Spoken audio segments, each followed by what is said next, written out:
Es habitual que en las guerras, religiones monoteístas y mitos antiguos se castigue a las mujeres a través del pelo. Quien arranca el pelo del otro pretende borrar su memoria, como ocurrió con las rapadas en la Guerra Civil Española, como ocurre hoy en las calles de Teherán, como hicieron con la medusa al privarla de su melena y colmarla de serpientes. Que les jodan, el pelo es nuestro.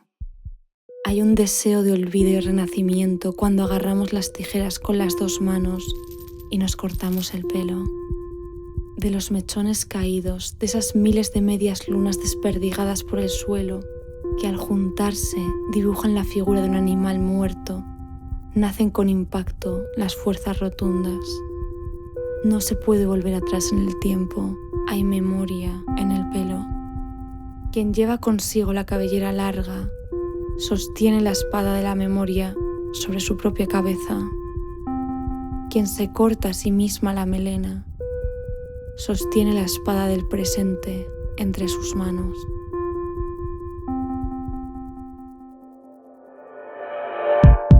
Manual de construcción.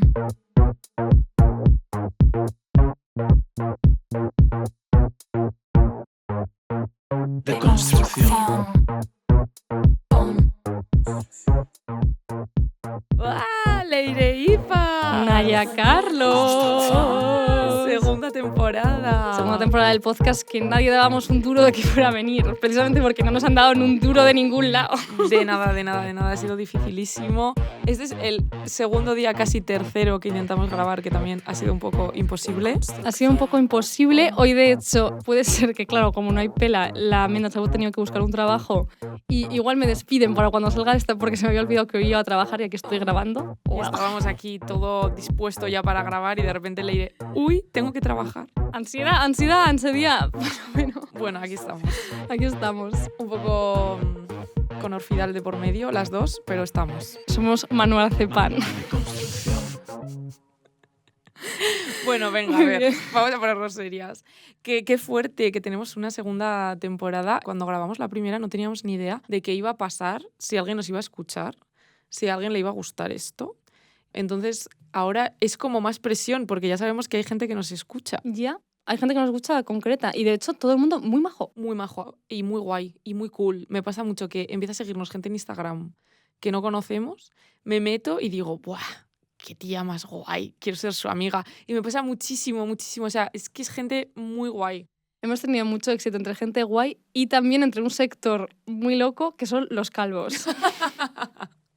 Porque se nos ha viralizado el vídeo de que Naya dice que bien los calvos, entre un montón de calvos, que wow, tuvimos que bloquear los comentarios porque la cosa estaba poniendo heavy. O sea, creo que check en tener un podcast en que en algún momento se nos haya viralizado, ¿no? Y claro, ahora todo internet sabe que me ponen los calvos. Y que algún hombre nos diga cosas que no tocan, que eso también pasa siempre. Efectivamente. Bueno, como sabéis ahora, como no tenemos pela, os habremos pedido pasta, pela, moneda, porque claro, sobre todo hay que pagar a Sergio, que está ahí haciendo un trabajo súper tedioso de editarnos. Así que nada, queremos dar muchas gracias a nuestros patrocinadores, que sois vosotros. Y nada, van a ser como 8 episodios, pues como la primera temporada. Ya veremos cómo sacamos todo adelante, pero la idea es sacarlo como cada 15 días y esperemos que os guste mucho. Y tenemos muchas ganas. Yo personalmente he echado mucho de menos el estar aquí hablando contigo y volver a tener la ilusión de sale el capítulo, a ver qué hace la gente. No sé, qué guay. Y que muchísimas gracias a todo el mundo que nos ha escuchado, los ánimos que nos han dado. Muchísima gente que nos ha apoyado de una u otra manera. De muchas. Total. Ha sido muy guay. Hemos podido hacer muchas cosas gracias al podcast. Hicimos un taller de escritura, hicimos un podcast en directo. Hemos conocido a gente que ha venido a hablarnos para decirnos nos gusta el podcast y siempre es gente muy maja. Así que muchísimas gracias y que esto ya nos ha dado mucho más de lo que esperábamos, yo creo. Sí, así que en eso estamos y con ganicas de esta segunda temporada.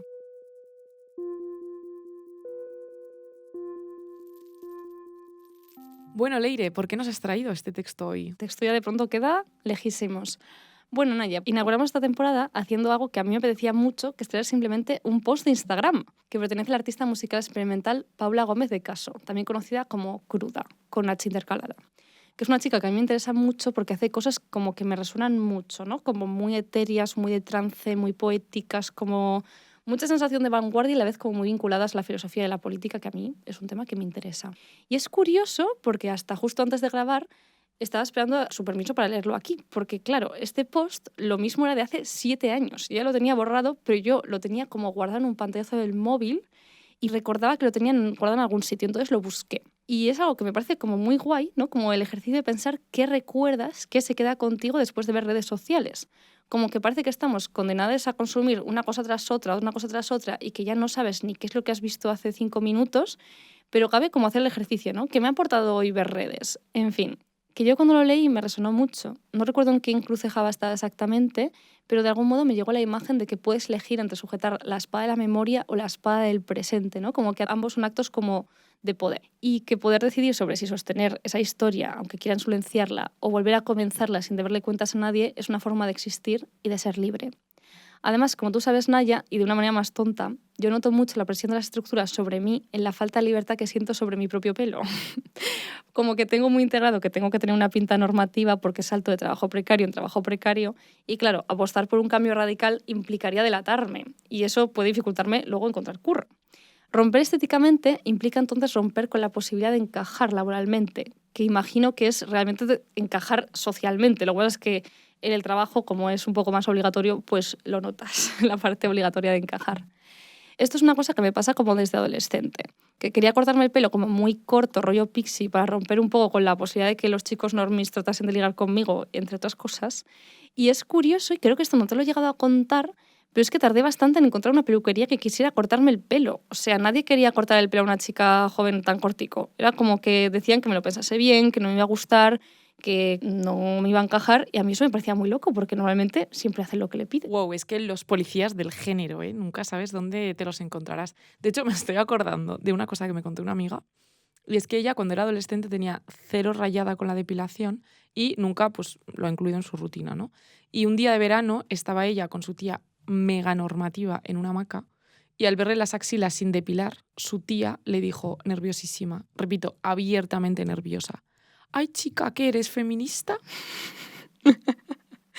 Claro, tía, es que eso es lo que yo he usado alguna vez cuando he ido a depilarme lo que sea, porque claro, pobrecitas las chavalas que están en los centros de depilación que te tienen que vender cosas y se nota que van a comisión, no pasa nada, es su curro, ¿no? Pero claro, yo siempre voy y es como, ¿y no te quieres hacer esto? ¿Y esto también? ¿Y esto también? Y es como, mira, no me puedo hacer las piernas porque me lo pide mi ideología o mi religión o Judith Butler, ¿sabes? En plan, y ahí es como se agobia un mazo y no te dejan de preguntar. Esto me hace mucha gracia, lo de Judith Butler no me deja hacerme la cera. Falta de libertad, opresión. En fin, lo de mi pelo fue igual en 2011, así que los estándares también eran otros y igual ahora ya no pasa tanto, ¿no? Pero es curioso que yo tenía la sensación de que parecía que nadie quería que una chica joven se cortase el pelo. Como que parecía inconcebible que quisiera tener una estética que no fuese normativa. Claro, porque eso imposibilitaba que tuviera interacciones sociales también normativas. En fin, que fuera lo que fuese, yo entendí que eso era un límite. Y con esa energía como tan guay que tienen a veces los adolescentes, se convirtió ahora en un imperativo pasar ese límite. ¿Por qué? No se trataba como de rebeldía y de hecho siempre es un término que a mí me molesta mucho que utilicen mucho con los adolescentes porque siento que se trataba más de un acto de libertad. Ahora que había visto el límite, necesitaba saber que mi existencia no dependía de ese límite, que yo podía existir fuera de ese parámetro. Qué bonito, Leire. Parece paradójico que sienta libertad tomando decisiones, entre comillas, arriesgadas, porque vamos a ver, tú me vas a decir. Porque claro, justo lo que estoy haciendo es imposibilitar que ocurran otras cosas e intuitivamente parece que la libertad tiene que ver mucho más con las posibilidades abiertas. Pero supongo que cerrar una puerta a una vida que no sientes que te representa, puede sentirse también como un acto muy liberador, porque estás quitándote todas las imposiciones que vienen con él. Tía, es que haciendo este episodio me he dado cuenta de que, bueno, como pasa con muchos otros temas, hay ideas preconcebidas y mantras que se han repetido sobre la libertad y es lo primero que nos viene a la mente pues, cuando pensamos en el tema. Pero cuando rascas un poco, te das cuenta de que esas ideas no son tan fundamentadas. Vamos, que estamos equivocados con qué es y no la libertad.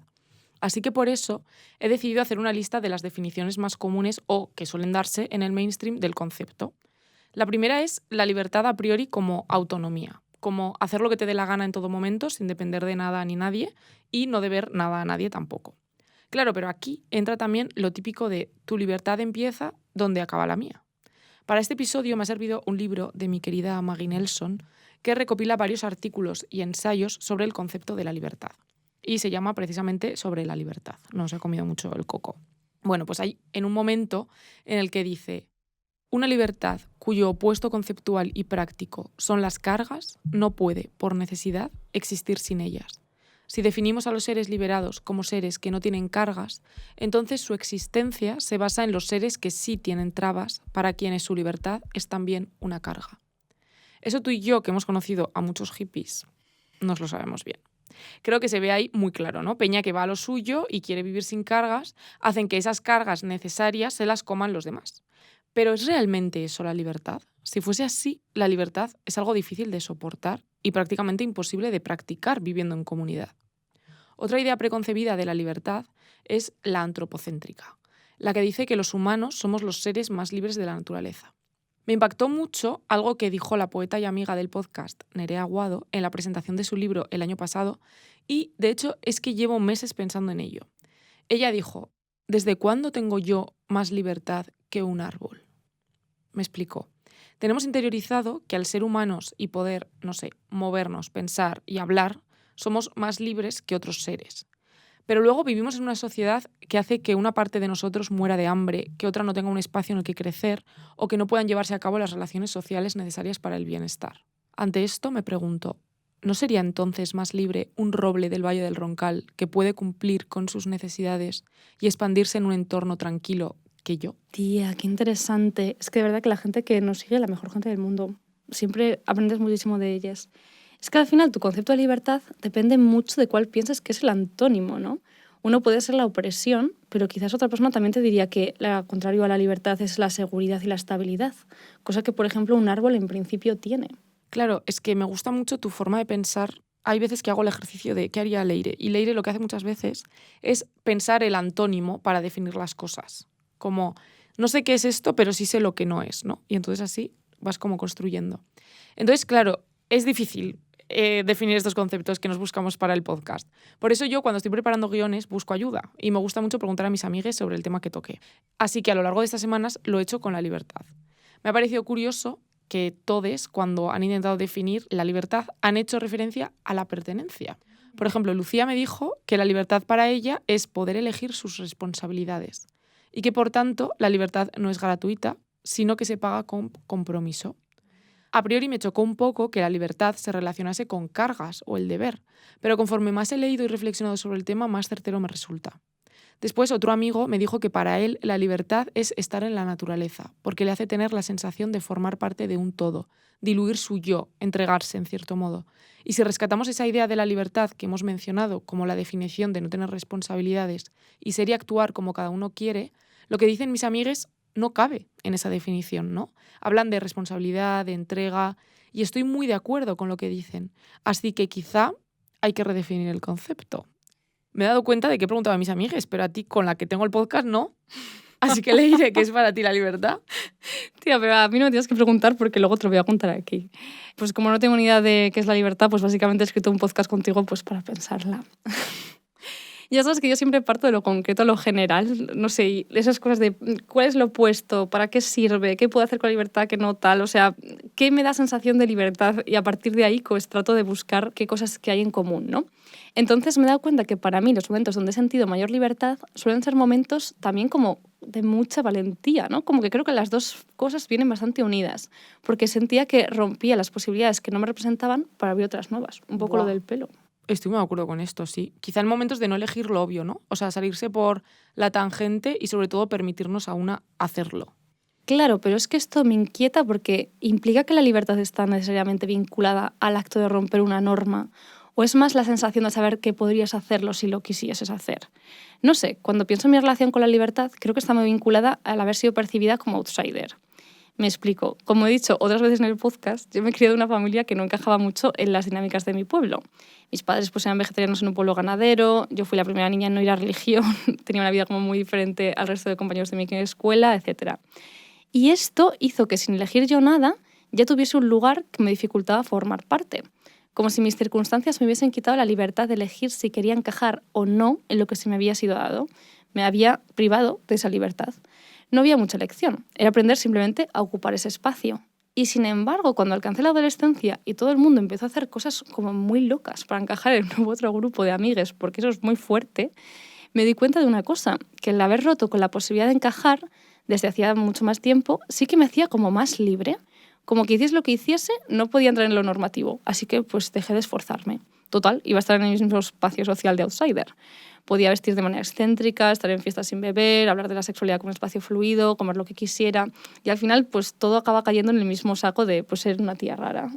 Una vez más, en esto somos muy parecidas, porque a mí me pasaba igual. Y al final, pues es que partir de una base no normativa nos da como mucha libertad después, ¿no? Mira, chica, otras veces no, pero esta vez gracias a nuestros padres hippies. Yo en este sentido lo agradezco mucho. Eso sí, lo agradezco ahora con 30, con 13 no. No, con 13 no te hacen nada de gracia. Pero es que, claro, la normatividad es un drama y en parte esto es porque no te la dan para siempre. Nunca te puedes relajar con la normatividad porque es que es una práctica constante. Y una vez renuncias a esforzarte, te das cuenta de que hay 1000 cosas que sacrificas tu libertad para seguir compitiendo para ganarte la normatividad. En fin, que creo que por eso nos fascinan un poco los freaks, ¿no? Especialmente la peña que tenemos una relación un poco tensa con la normatividad, porque expresan un tipo de libertad que admiramos.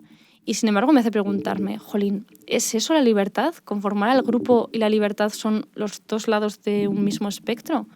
¿Qué sería exactamente entonces la libertad? Tía, para mí ha sido muy revelador entender la normatividad como algo para lo que hay que hacer un esfuerzo y cómo se relaciona esto con el tema de la libertad. Básicamente me lo has enseñado tú. Porque muchas veces la libertad es una amenaza para la normatividad, ¿no? Pienso en el hombre heterosexual al que le asusta la no binaria, u otra vez en la tía de mi amiga que le echó en cara que llevase la axila sin depilar, porque esa corporalidad natural le apelaba a su propia corporalidad y se asustaba de ella misma. Es que hay mucho miedo a la libertad del otro. Eso es muy fuerte.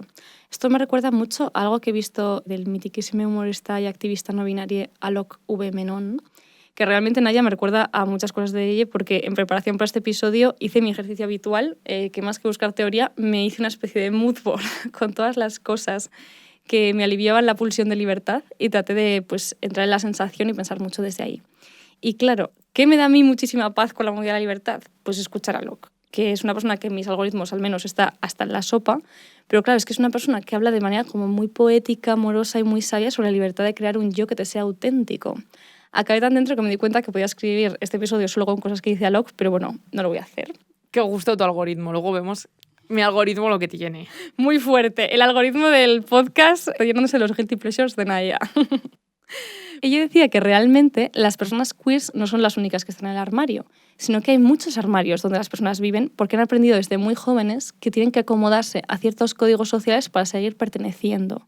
De algún modo que la pertenencia se intercambia con la libertad. Y que el género es solo uno de ellos. Básicamente lo que dice es que el armario es para todo el mundo, lo único que la gente queer lo identifica de manera clara y le pone un nombre. Por eso piensa Locke que la gente se agobia tanto con las personas trans y no binarias, porque representan la posibilidad de liberarse de cosas que se considerarían inescapables. Piensa que cuanto más esfuerzo ha hecho alguien por ajustarse a esos códigos, más puede sentir que alguien que se los salta está siendo como irrespetuoso con los códigos colectivos. Yo me he esforzado mucho para ser como soy, no puede ser que una persona viva esos códigos con absoluta libertad.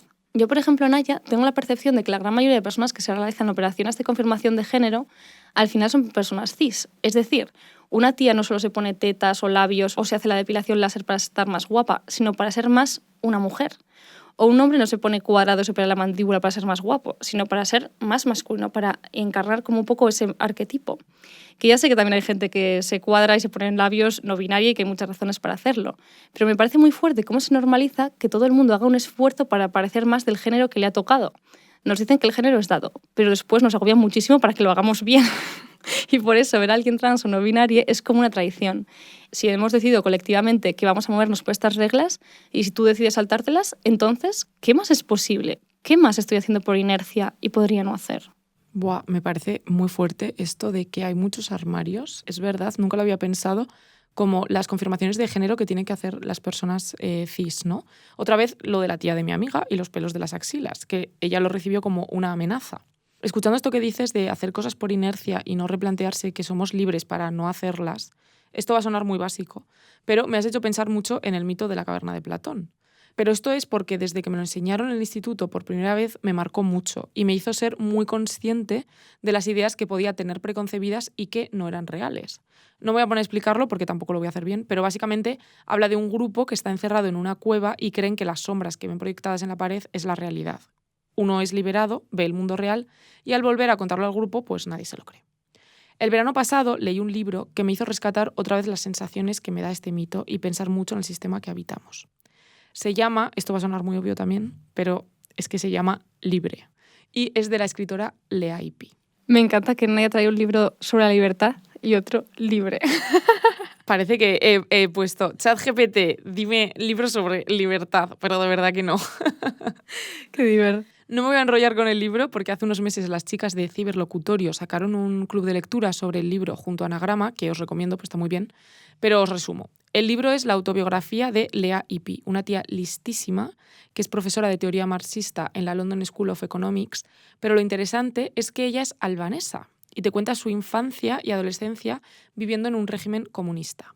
Leyendo este libro pasa una cosa que Andrea Gómez define muy bien en el club de lectura, y es que tú empiezas tranquilísima y de repente te empieza a entrar mucha vergüenza de no saber nada de Albania, no tener ni idea de la situación política que ha habido en los últimos años y empiezas a poner en Google Albania, datos curiosos de Albania, historia resumida de Albania, socialismo, Europa del Este, playas de Albania y te sientes estúpida. Pero si lo vais a leer os recomiendo quedaros igualmente. Al principio estás como muy tonta, pero luego vas siguiendo y entras como en el asunto, ¿no? Porque además es un libro cero chapa, porque Lea pues, va totalmente a contar pues, su experiencia, ¿no? Y la cuestión a lo que voy es que es muy curioso cómo va evolucionando el concepto de libertad a lo largo del libro y, por lo tanto, a lo largo de la vida de la autora. Ella, cuando era niña, tenía súper integrado que vivía en un país libre y que el capitalismo era una cárcel. Escribe en esta época: nunca me había parado a pensar en la libertad. No hacía falta. Teníamos muchísima libertad. Me sentía tan libre que a veces percibía mi libertad como una carga. Conforme se hace mayor, estalla la guerra y llega el sistema capitalista, y ella descubre que el régimen socialista en el que vivía no era tan libre, pero también descubre que el sistema capitalista y sus narrativas de libertad tampoco son ciertas. De esta época escribe: cuando por fin llegó la libertad fue como si te sirvieran comida congelada. Masticamos poco, tragamos rápido y nos quedamos con hambre. Algunos se preguntaban si nos habían dado sobras. Otros dijeron que no eran más que unos entrantes fríos. Poco a poco fue desapareciendo el préstamo entre parientes y vecinos, en parte porque empezó a surgir la posibilidad de viajar al extranjero o de gastar lo que habías ahorrado, algo muy raro en el pasado. Y en parte porque al comenzar a haber grandes diferencias entre los que ganaban unos y otros, el solo hecho de ir a llamar a la puerta de alguien para pedir ayuda podía dejarte en evidencia como un perdedor. A mí este libro me hizo darme cuenta de que el concepto de libertad está muy manoseado y que además es muy moldeable, y recordar esa emoción adolescente al descubrir lo que la caverna de Platón me enseñaba. No sé, yo os lo recomiendo mucho. Además es que la primera frase del libro me parece graciosísima, que es: nunca me pregunté lo que significaba la libertad hasta el día que abracé a Stalin. Qué interesante, tía. Es que esto de vivir en diferentes contextos para ver cómo la idea de la libertad es cultural y política es muy real. Cuando le dije a mi madre que estábamos haciendo un episodio sobre la libertad, me sugirió: joder, pues estaría bien que pudierais investigar cómo la libertad, que siempre ha sido un concepto asociado a la izquierda, ha pasado a reivindicarse por las derechas, que históricamente nunca les ha hecho nada de gracia a la idea de libertad. Entonces, claro, es bastante temazo, realmente. De hecho, en mi tierra, que ahora que nos paga el gobierno de Navarra se puede decir que es Aragón, se canta mucho en las manifestaciones el canto de la libertad de la Bordeta, que he de decir que es precioso y que habla de imaginar y empujar un futuro donde podamos ser libres, porque se entiende que cuando se piden demandas sociales en una manifestación, también se está empujando la libertad. En fin, pues ¿cómo puede ser, Naya, que en 2021 Isabel Díaz Ayuso, candidata de la derecha a la Comunidad de Madrid, centrara su campaña en poner autobuses con su cara gigante y la palabra libertad? ¿Libertad para qué? ¿Para quién? Y lo más importante, ¿cómo puede ser que estemos conceptualizando tan diferente la idea de libertad, pero a la vez no la estemos conceptualizando con la idea de liberación? Bueno, es que yo con el Partido Popular me muero. Es que no sé si lo sabéis esto, pero este año en el Orgullo, después de haber votado en contra del matrimonio gay cuando se aprobó, el PP hizo una campaña que decía: ames a quien ames, España te quiere. Y debajo un hashtag que ponía orgullo y punto. Pero claro, punto estaba con 2 P's, en plan PP, orgullo y punto. Beware this scam queen. Tías, de verdad, qué fuerte estas tías. De hecho, Naya, googleando un poco sobre noticias y tal, que incluyesen la palabra libertad para ver un poco cómo estaba el universo, me dio tan absoluto bajón ver que muchas de ellas solo hablaban del concepto de libertad financiera que casi me vuelvo loca. Qué puta pereza, hermana. Es como lo que te digo muchas veces de trabajar. Una ordinariez. Además es que los vídeos con la musiquita y la edición de ese tipo de charlas, ¡puf! Un besico a nuestro músico de cabecera, Sergio Arañeta, que hace lo posible para que no estemos sonando como esos vídeos. Bueno, aunque hay que decir que el otro día nos amenazó con que igual, como nos portásemos mal, nos iba a editar así. Íbamos a sonar a bros. Manual de construcción con música épica de fondo. Chon, chon, chon, chon, chon, chon, chon, chon. Ay. Bueno, volviendo al tema, cuéntanos, ¿qué es la educación en libertad financiera? Pues, chica, la libertad financiera, sí, por ser, podría ser muchas cosas, ¿no? O sea, explicar cómo funciona un sindicato también podría ser educación en libertad financiera. Pero bueno, según Google, la libertad financiera es la capacidad de cubrir tus necesidades económicas y mantener tu estilo de vida deseado sin depender exclusivamente de un salario o empleo activo. Que de primeras, mira, chica, pues abajo del trabajo, lo que dices tú, una ordinariedad. Pero es que la forma de obtener esa libertad financiera no es garantizar que la peña pueda sobrevivir sin depender de las lógicas laborales, sino que tus ingresos pasivos sean lo suficientemente grandes como para poder vivir en tranquilidad, sin preocupaciones y sin preocupaciones constantes en la pasta. Y yo me pregunto, Naya, ¿qué mierda de libertad financiera es esta? Ok, vivir de rentas te da mucho tiempo libre, fenomenal, pero es que tener tiempo libre no es lo mismo que la liberación de estructuras que nos oprimen, como el trabajo o el dinero, porque básicamente tu libertad está construida sobre la especulación inmobiliaria o el robo de la plusvalía de tus trabajadores hasta el punto del cual ni siquiera necesitas tener que hacer nada para obtenerlo. Deseamos libertad financiera y solo se nos ocurre esto, Naya. Básicamente lo que decíamos un poco la temporada pasada del episodio de creatividad, que somos muy buenos detectando problemas de cómo nos pasamos todo el día trabajando, pero como que parece que nos falta la imaginación y la ambición y no somos capaces de ansiar un mundo donde el trabajo no nos chupe la vida. Así que nos parece mucho más gestionable, por ejemplo, comprar pisos para que luego se lo tengamos que alquilar a como 4 familias que a su vez necesiten trabajos para que les chupan la vida, para pagarnos a nosotros nuestros pisos y así poder tener nosotras tiempo libre, en lugar de pelear, yo qué sé, una jornada semanal de 30 horas semanales que nos deje tiempo a todos y que no nos oprima nada.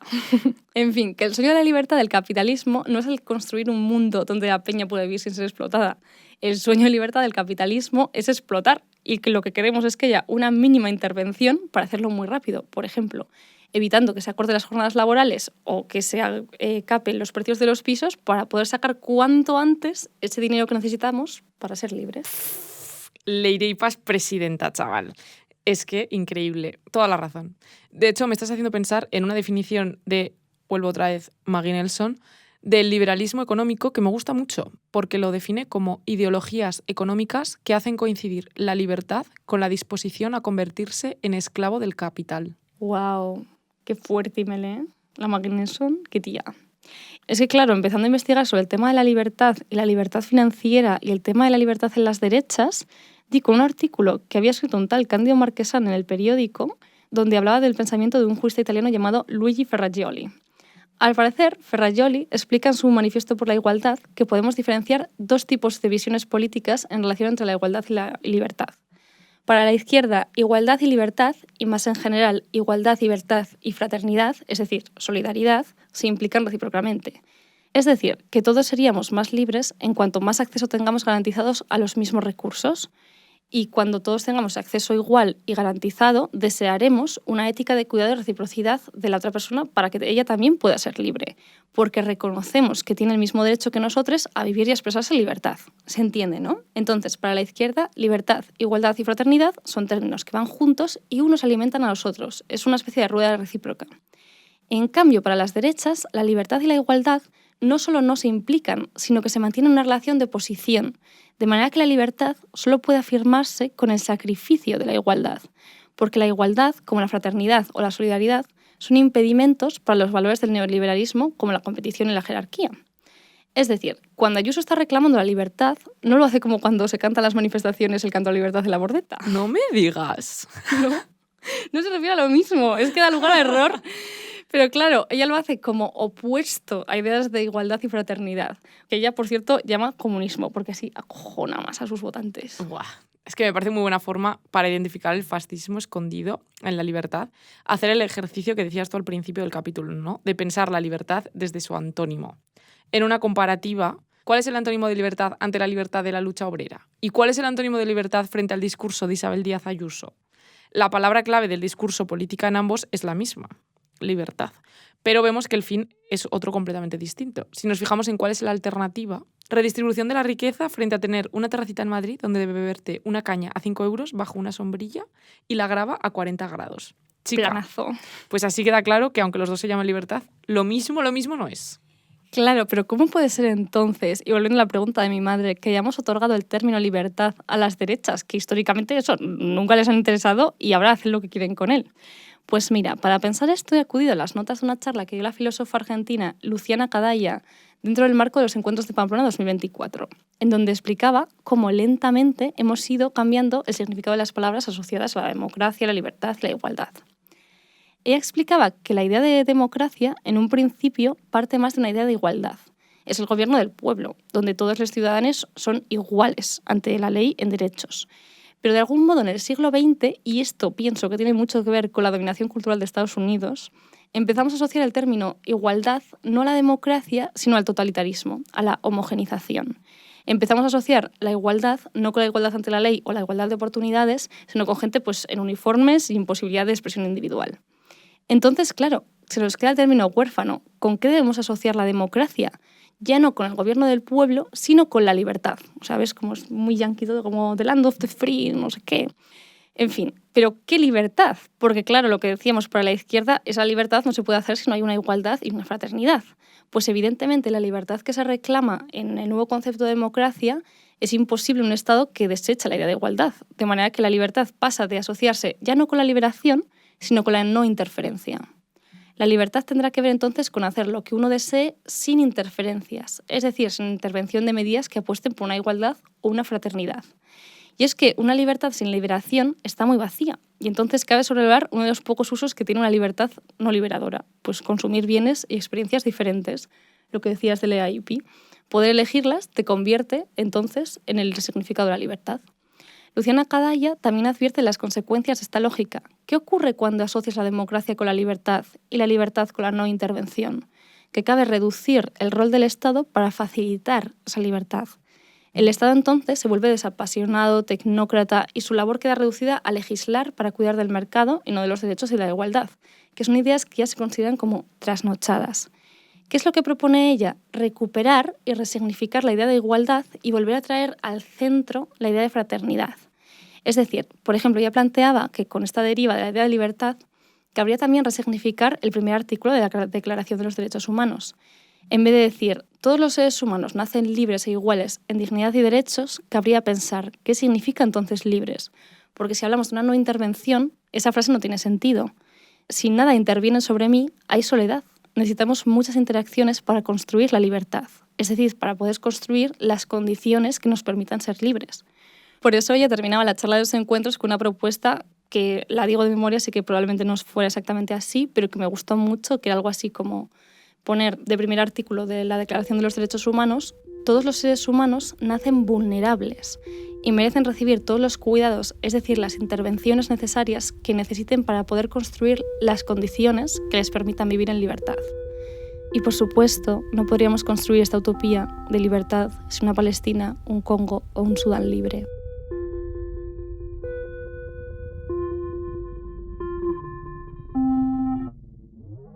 Hola chiquis, ¿qué tal? Soy Ley y estoy aquí en el estudio de edición, pues 2 días antes de que salga el capítulo con Sergio, porque quería grabar esta pequeña cuñica antes de que saliera. Nada, básicamente quería poner un poco en contexto el siguiente fragmento que vais a oír, porque es que al hablar de libertad, Naya y yo queríamos interrogarnos un poco sobre la idea de que haya gente que aparentemente de manera voluntaria decide restringir su vida y lo sienta como un acto de liberación, ¿no?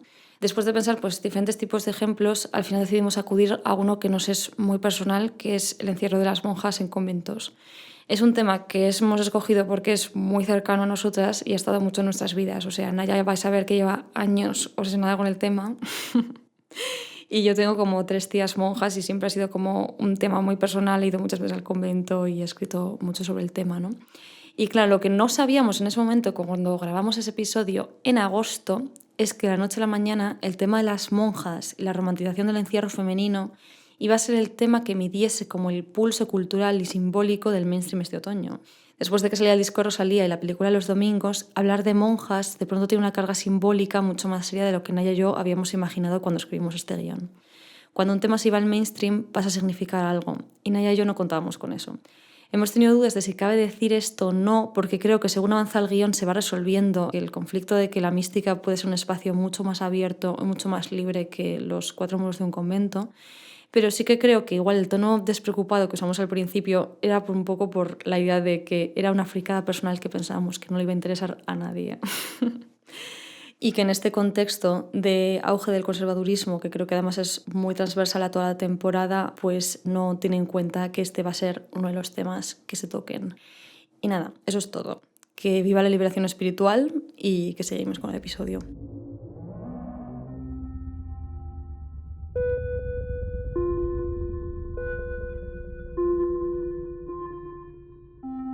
Bueno, Leire, después de esta intensidad, creo que este es el momento de hacer un aparente gran cambio de tema y reconocer uno de mis mayores guilty pleasure, que tú ya te lo sabes, pero la gente no. Ya me quedé en evidencia con el tema de los calvos en la primera temporada, pues ahora viene la segunda evidencia. Y es que me encantan los canales católicos de YouTube. Desde hace años me fascinan este tipo de vídeos en los que aparecen personas narrando su conversión, monjas contando por qué se casaron con Dios, matrimonios de 10 hijos explicando cómo manejar su familia o, mi favorito, novios explicando cómo tener un noviazgo célibe de la mano de Dios. ¡Buah! Es que qué tía, Me encanta. Tengo varios conceptos que me obsesionan especialmente y se van repitiendo. Por ejemplo, cuando hablan de las llamadas de Dios, cómo gestionan los deseos sexuales.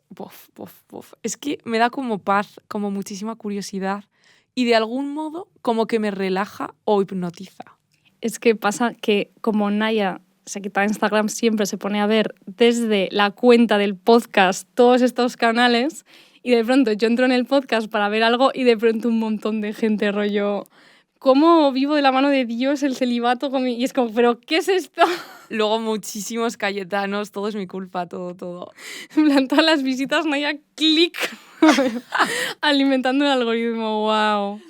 Así que claro, con este panorama, cuando me enteré, gracias a María José Asta, que Sabina Urraca tiene un artículo llamado ¿Por qué se meten a monja las chicas de hoy en día?, no tuve otra opción que hacer clic.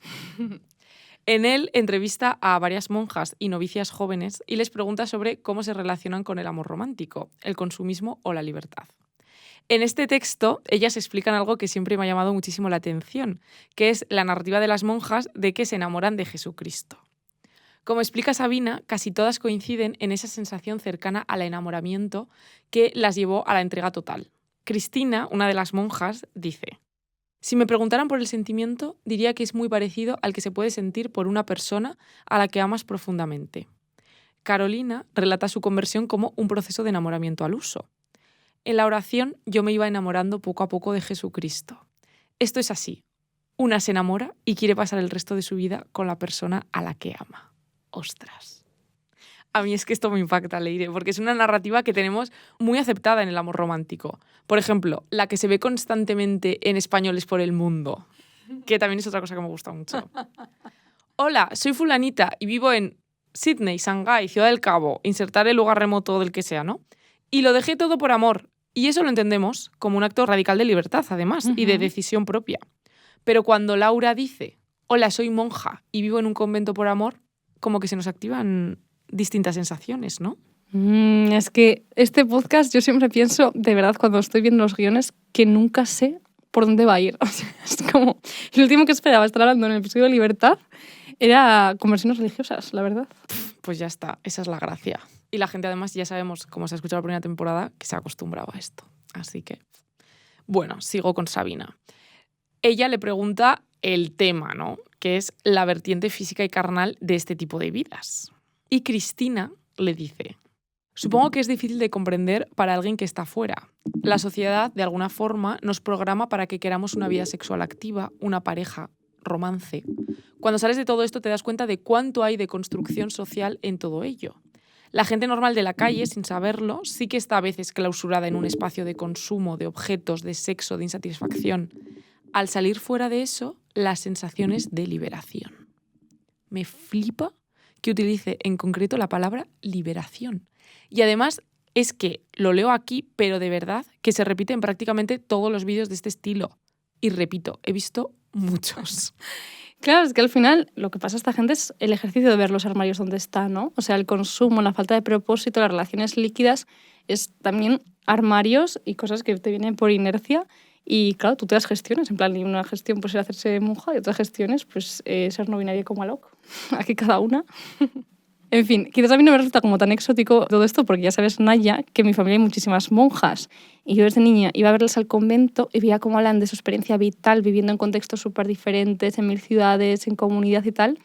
Y claro, yo comparaba la vida de esas mujeres con las que habían tenido sus coetáneas, que se habían casado y habían cuidado de los hijos y habían vivido siempre en el mismo lugar.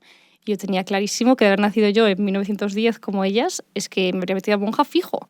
Y claro, yo veía que, y esto es muy fuerte, que al menos las monjas de mi familia eran más progresistas que mujeres de vidas mucho más normativas, porque es que al final habían currado pues, en muchos contextos, en barrios marginales, cuando los hijos de las trabajadoras sexuales, y al final tenían como una visión como mucho más abierta de la gente que la gente que no había estado expuesta a esas realidades. Ya, tía, esto nos está quedando muy las hijas de Felipe.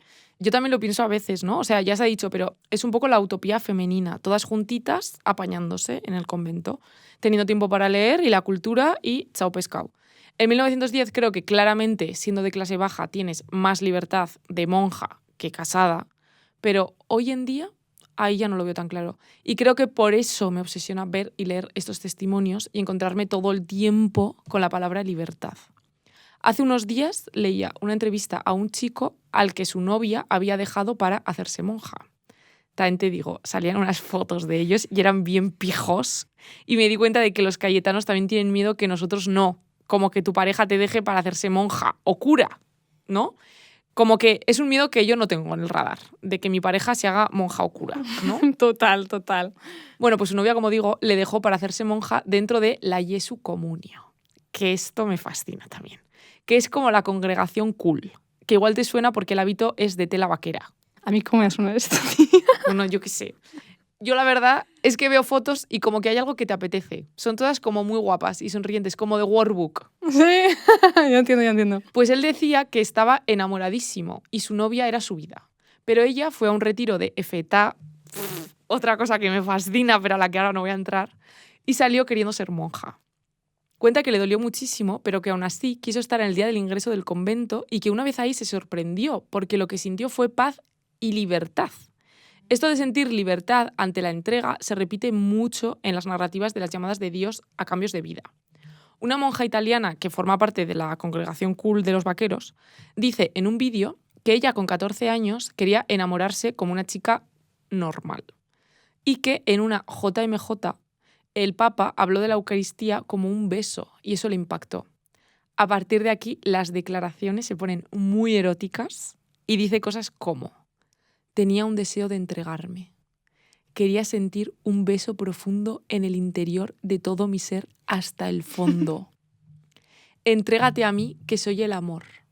O él no te va a quitar la dignidad, sino todo lo contrario. That's hot, ¿eh? Es que de repente todo esto a mí me suena como muy BDSM. Y claro, aún me interesa más. Es un tipo de relación con la libertad muy similar en ambos casos, me explico.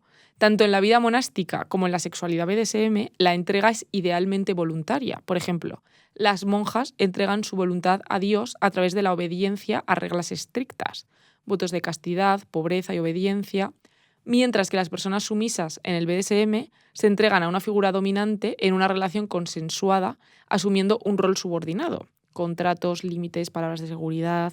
Ya, en verdad, sí, bastante relación, qué interesante. Además, ambos espacios están profundamente marcados por la ritualización del rol y del cuerpo. Las monjas mediante hábitos, rezos, rutinas fijas, silencios y genuflexiones, y en el BDSM con atuendos específicos, rituales de dominación, sumisión o gestos codificados, en plan arrodillarse, besar la mano, látigos, ataduras, cosas así, ¿no? Y claro, a simple vista, la estética de ambas prácticas puede incluso coincidir visualmente. Vestimentas negras, encierro, prácticas de abnegación corporal. La entrega en ambos casos implica una renuncia al yo autónomo para fundirse con un otro absoluto, Dios o la comunidad religiosa en el caso de la monja, y la persona dominante o la dinámica de poder en el caso del BDSM. La experiencia de entrega puede llegar a estados alterados de conciencia. Las místicas como Santa Teresa de Jesús describían éxtasis que rozan lo orgásmico, y en el BDSM hay un concepto llamado subspace, que es un estado mental de trance, placer y abandono profundo. Así pues, ambos sistemas disciplinan el cuerpo, canalizan el deseo y lo convierten en herramienta de sentido. Y esto es lo interesante. Ambas formas de sumisión ofrecen paradójicamente una forma de empoderamiento o liberación a través de la renuncia a la libertad. Pensando en esto, que también hablábamos en Culpa de qué fuerte es que a veces buscamos activamente restricciones para vivir, se nos ocurrió que podíamos consultar a Óscar Lecuna, que es una persona que yo conozco de internet, que me está quedando muy internet este episodio, desde hace años bajo el seudónimo de Carlos II el Hechizado, que me parece el mejor nombre de cuenta del mundo, que ya lo he dicho en este podcast, el mejor. Pues resulta que Óscar, out of drag de los Austrias, también es profesor en psicología de la Complutense y además es experto en dos cosas de las que venimos hablando, ciencias contemplativas, espiritualidad y BDSM. Vaya.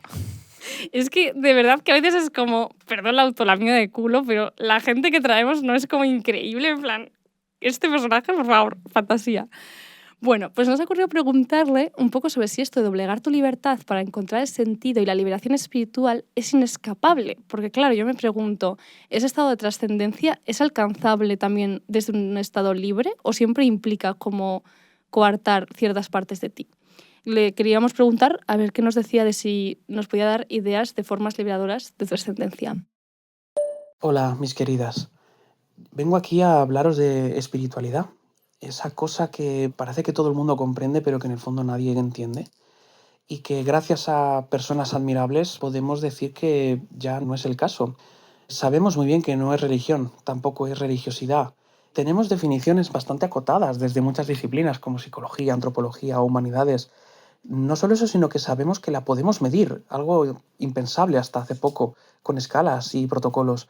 Y también que la podemos entrenar. La forma tradicional fue a través de las religiones tradicionales.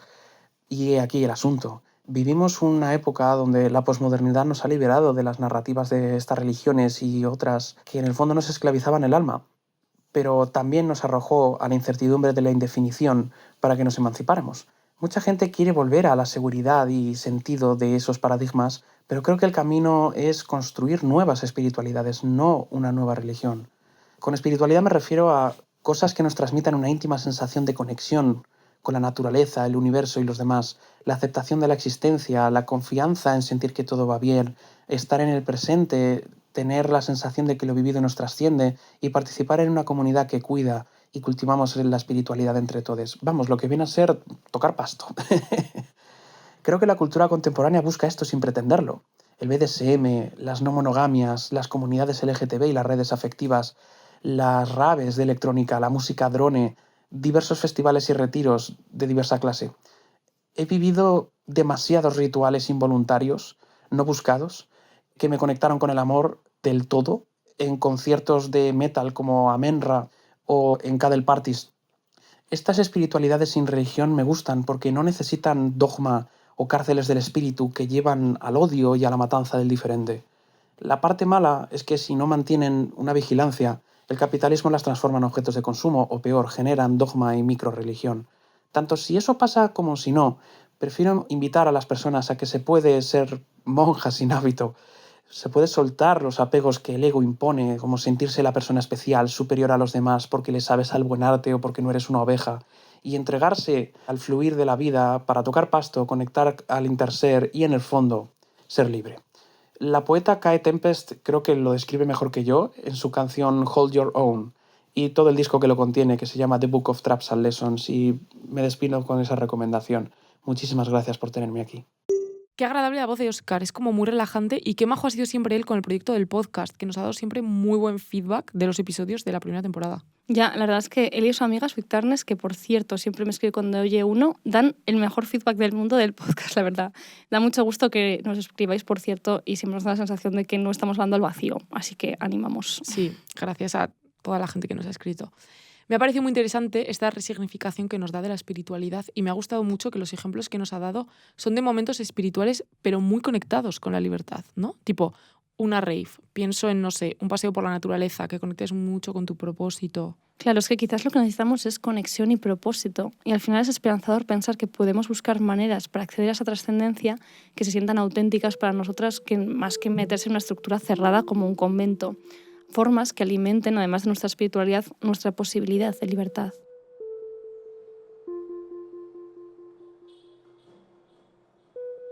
Bueno, oyentes, llegamos al momento crisis del episodio. Si no sabemos definir la libertad, si no sabemos ni siquiera identificar realmente si estamos siendo libres, entonces, ¿cómo hacemos para ser libres? Preparando el episodio me vi la película La Virgen Roja, de Paula Ortiz, sobre Hildegard Rodríguez. A mí Paula Ortiz me suele gustar porque es filóloga y como que se le nota en sus obras. Bueno, ¿quién es Hildegard Rodríguez? Pues es una niña que nació en 1914 y desde el principio fue un proyecto ideado por su madre, Aurora Rodríguez Carballeira, para ser la primera mujer libre de España. Su madre le da una educación súper estricta en filosofía, derecho, historia y a los 17 se convierte en abogada y comienza a escribir artículos sobre feminismo, sexualidad, socialismo. Lo curioso es, como digo, la educación que era tan estricta, ¿no? Que la hija vive prácticamente en una dictadura en la que su madre controla todos los aspectos de su vida. Hay una escena en la que están viendo el tenis, la gente va vestida de claro y ellas van de negro de arriba abajo en pleno verano. Y la hija le pregunta a la madre, mamá, ¿por qué no podemos vestir como el resto? Y la madre le dice, porque somos mujeres libres. Y la niña dice, pero yo quiero estar guapa. La madre tiene la convicción de que las pasiones hacen menos libres a las mujeres y por ello tienen que ir vestidas de negro, para no caer en la tentación de seducir ni hacer cara a ningún hombre, ¿no? Bueno, por lo que he traído la película es porque una de las personajes aporta un contraste que me resulta muy interesante, que a mí es de lo que más me gustó de la película, ¿no? Que es Macarena, la sirvienta de la casa y una mujer analfabeta de clase baja. Hay una escena en la que mientras Macarena hace la comida, Hildegard le lee fragmentos de textos intelectuales sobre la liberación femenina. Macarena no le está haciendo ni caso porque está cortando el pescado. Y Hildegard le pregunta, ¿no te interesa la libertad de las mujeres? Y Macarena le dice, la libertad me interesa toda, pero es que lo que lees me hace sentir tonta. Lo interesante es que Macarena, a pesar de que no tiene formación intelectual sobre la libertad, es la que verdaderamente le educa en ella, porque le permite ser ella misma y le anima a seguir sus deseos, le ayuda a tener citas con el chico que le gusta, le hace vestidos para que se vista como quiera, mientras que la madre le encierra, le vigila incluso para ir al baño. Y esto me hizo pensar en si era posible imponer la libertad, cómo hay que educar en libertad y el contraste entre la libertad teórica y la práctica. ¿Cómo gestionamos todo esto? ¿Es posible una comunión real entre ambas?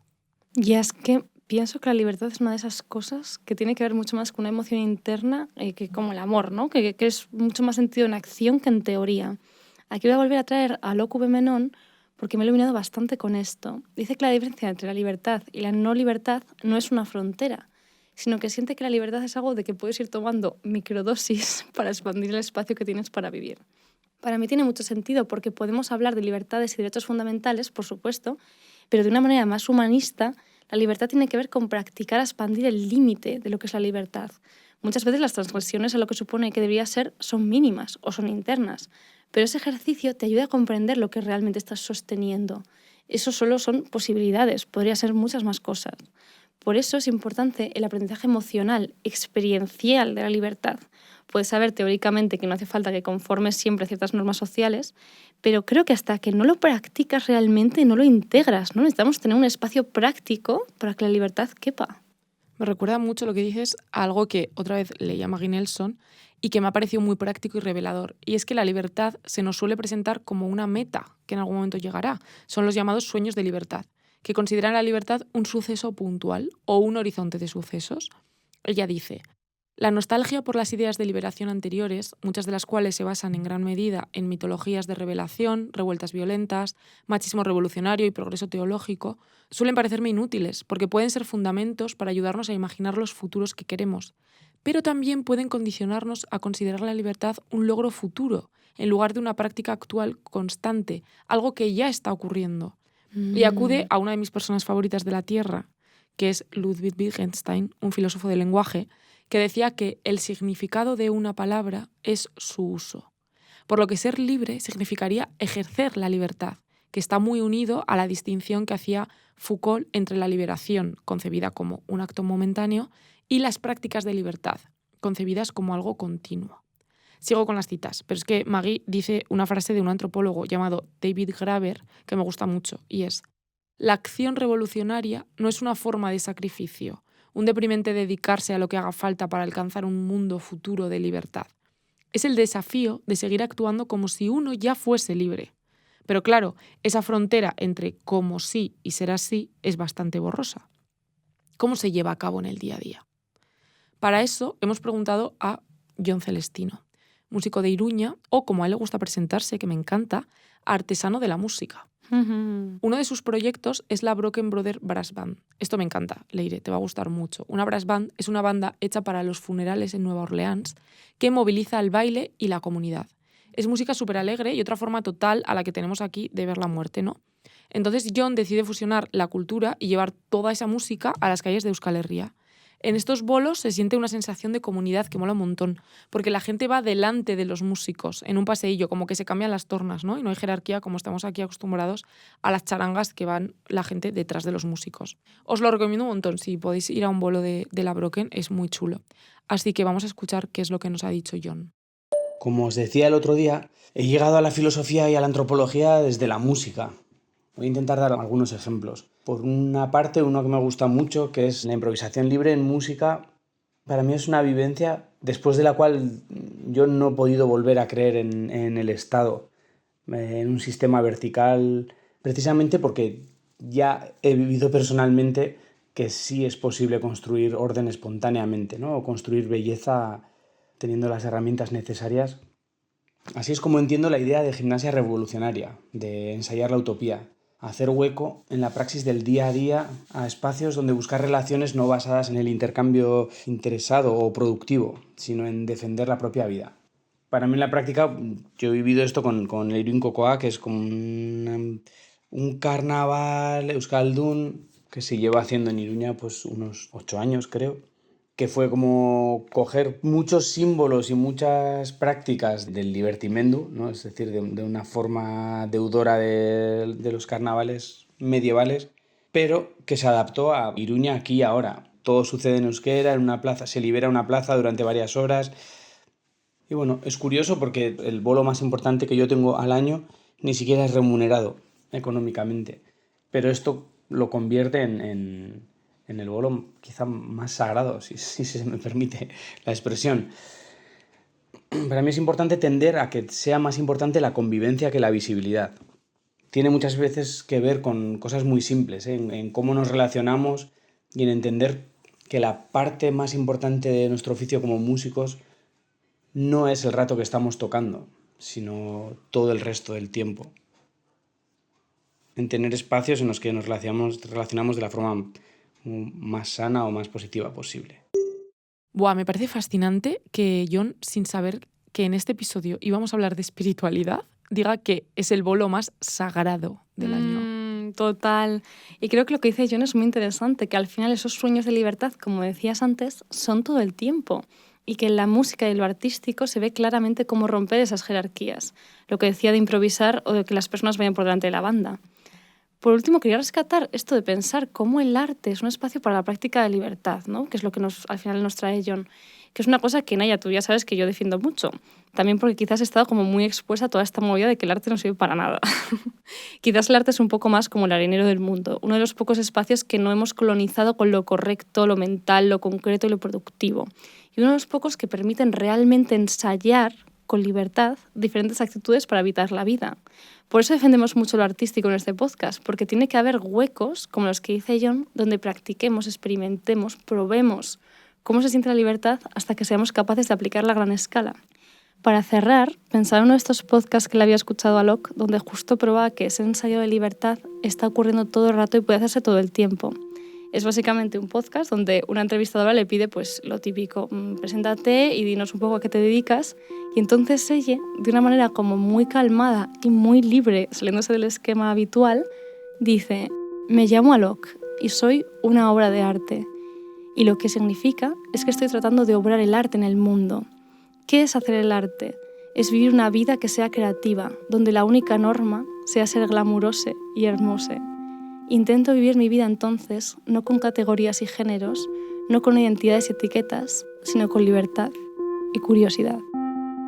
Manual de construcción.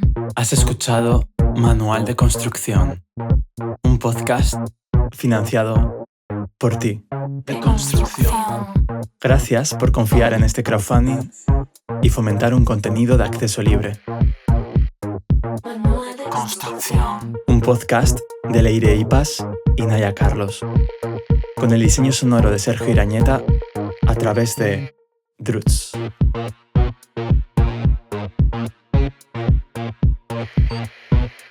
Manual de construcción.